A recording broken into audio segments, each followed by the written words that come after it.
পবিত্র রমজান মাস উপলক্ষে পূর্ব জেরুজালেমের আল আকসা মসজিদে আদায় হয়েছে এবছরের প্রথম তারাবি নামাজ। চাঁদ দেখা যাওয়ার পর স্থানীয় সময় মঙ্গলবার সন্ধ্যায় মসজিদ প্রাঙ্গণে জড়ো হন হাজারো ফিলিস্তিনি মুসল্লি। এ সময় শান্তিপূর্ণ ও আধ্যাত্মিক পরিবেশে ইবাদতে মগ্ন ছিলেন ধর্মপ্রাণ মুসল্লিরা। যদিও মসজিদের প্রবেশপথে ইসরায়েলি বাহিনীর কড়াকড়ি বাধার মুখে পড়তে হয়েছে মুসল্লিদের।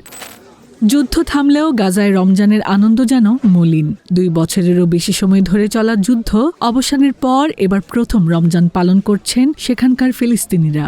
গাজা স্ট্রিপের বাজারে পসরা সাজানো হয়েছে খেজুর, ফলমূল, সবজি আর আচারের। বাইরে থেকে দেখলে রমজানের চিরচেনা আমেজ মনে হলেও বাস্তবতা ভিন্ন। দ্রব্যমূল্যের ঊর্ধ্বগতি আর আয়হীনতা কেড়ে নিয়েছে উৎসবের আমেজ। দোকানিরা বলছেন, দাম নাগালের বাইরে হওয়ায় কিনতে পারছেন না মানুষ।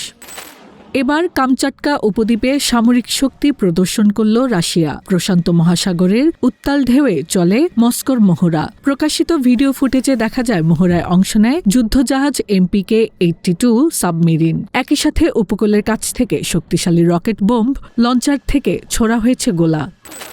যুদ্ধের স্মৃতি ভুলে গাজায় এবার আয়োজন হয়েছে জমজমাট গণ ইফতার। উত্তর জাবালিয়ার একটি স্কুল প্রাঙ্গণে ইফতারের আগ মুহূর্তে জমায়েত হন অসংখ্য বাসিন্দারা। এ সময় ধর্মীয় গান পরিবেশনায় মুখর ছিল পুরো এলাকা। ইফতারের খাবার তৈরি করেন স্বেচ্ছাসেবকরা। এই ইফতার আশা ও দৃঢ়তার বার্তা দিচ্ছে।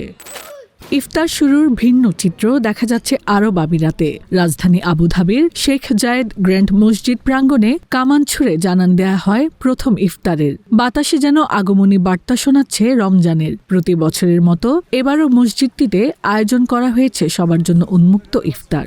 রমজানের প্রথম দিনে এই প্রথাগত কামান শোভাযাত্রা সব মিলিয়ে তৈরি করেছে এক অনন্য ধর্মীয় ও সাংস্কৃতিক চিত্র।